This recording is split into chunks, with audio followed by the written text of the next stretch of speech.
તો આજે આપણે વાત કરવાના છે પૃથ્વીની આંતરિક સંરચના. પૃથ્વીની આંતરિક સંરચના કયા ભાગોથી બનેલી છે એના વિશે જાણવાના છે મિત્રો.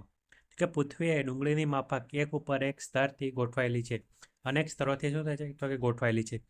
પૃથ્વી સપાટીના સૌથી ઉપલા સ્તરને ભૂકવચ કહે છે. સૌથી ઉપલા સ્તરને શું કહે છે તો કે ભૂકવચ કહે છે મિત્રો. શું કહેવામાં આવે છે તો કે ભૂકવચ. આ સૌથી પાતળું સ્તર હોય છે જે ભૂમિખંડ ઉપર આશરે 35 કિલોમીટર સુધી હોય છે. આશરે ક્યાં સુધી હોય છે તો કે આશરે 35 કિલોમીટર સુધી હોય છે. ભૂમિખંડની સપાટી ખાસ કરીને સિલિકા અને એલ્યુમિનિયા જેવા ખનિજોથી બનેલી છે. તેથી તેને સિલિયા કહે છે. સી એટલે કે સિલિકા તથા એલ એટલે કે એલ્યુમિના. શું કહે છે? સી એટલે સિલિકા, એલ એટલે કે એલ્યુમિના. એલ્યુમિનિયમ નથી મિત્રો, કયું છે? એલ્યુમિના તત્વથી બનેલી છે. કયા તત્વથી બનેલી છે? એક છે સિલિકા અને એક છે એલ્યુમિનાના તત્વોથી બનેલી છે. કઈ તો કે ભૂખંડ. ભૂખંડની સપાટી શેનાથી બનેલી છે? સિલિકા અને એલ્યુમિનાથી બનેલી છે. જેવા તત્વોથી બનેલી છે. શું તો કે ભૂખંડ.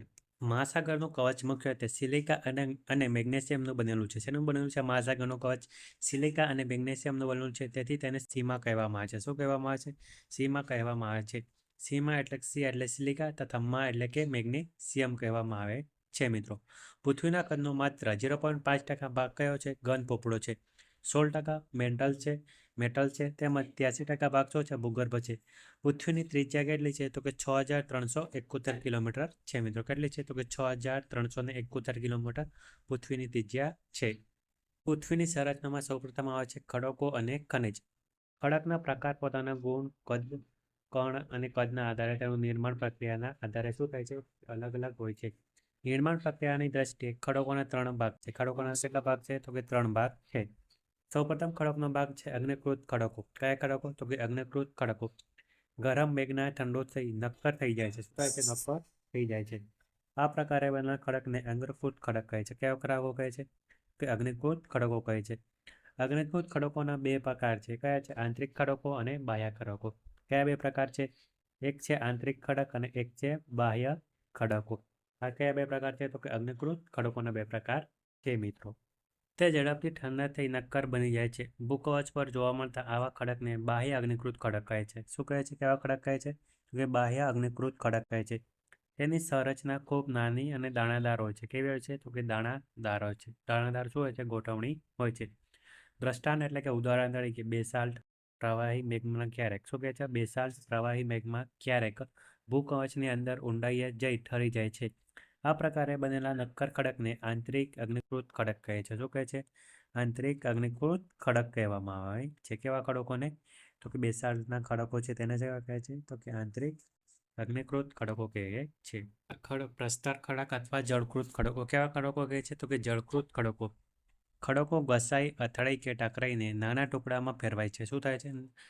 ખડકો ટકરાઈ, અથડાઈ અથવા શું થાય છે? અથડાઈને નાના ટુકડામાં ફેરવાય છે. આ નિક્ષેપણ પવન, હવા, પાણી વગેરે દ્વારા એક સ્થળેથી બીજા સ્થળે પહોંચે છે. શેના દ્વારા ફેલાય છે? હવા, પાણી વગેરે દ્વારા એક સ્થળેથી બીજા સ્થળે શું થાય છે તો કે પહોંચે છે અને તે જમા થાય છે. આ નિક્ષેપિત ખડક દબાઈ અને નક્કર બની જાય છે. શું થાય છે? આ નિક્ષેપિત ખડકો છે એ દબાઈ અને નક્કર બની જાય છે. નક્કર બની જાય છે. ખડકને શું બનાવે છે તો કે સ્તર બનાવે છે. આ પ્રકારના ખડકને શું કહે છે? પ્રસ્તર ખડકો કહે. પ્રસ્તર ખડકો અથવા જળકૃત ખડકો કહેવામાં આવે છે. પ્રસ્તર ખડકનું ઉદાહરણ છે રેતાળ પથ્થર રેતીના કણોથી બને છે. આ ખડકો વનસ્પતિ, પ્રાણી અને અન્ય સૂક્ષ્મ જીવાણુ ક્યારેક આ ખડકોમાં જોવા મળે છે. જેને શું કહે છે? જીવાશ્મી બને છે. જેને શું કહેવામાં આવે છે? જીવાશ્મી પણ બને છે મિત્રો. ત્રીજો પ્રકાર છે રૂપાંતરિત ખડકો. કયા ખડકો તો કે રૂપાંતરિત ખડકો. અગ્નિકૃત અને જળકૃત ખડકો ઊંચા તાપમાને અને અતિશય દબાણના કારણે રૂપાંતરિત ખડકોમાં શું થાય છે તો કે ફેરવાઈ જાય છે. અતિશય શું કહે છે? અતિશય દબાણના કારણે ને ઊંચા તાપમાનના કારણે શું થાય છે તો કે દબાણના કારણે રૂપાંતરિત ખડકો રૂપાંતરિત ખડકોમાં ફેરવાઈ જાય છે. કયા ખડકો છે? જળકૃત ખડકો અને અગ્નિકૃત ખડકો. શેના કારણે? ઊંચા દબાણના કારણે અને અતિશય દબાણના કારણે રૂપાંતરિત ખડકોમાં ફેરવાઈ જાય છે. તેવા ખડકોને રૂપાંતરિત ખડકો કહે છે.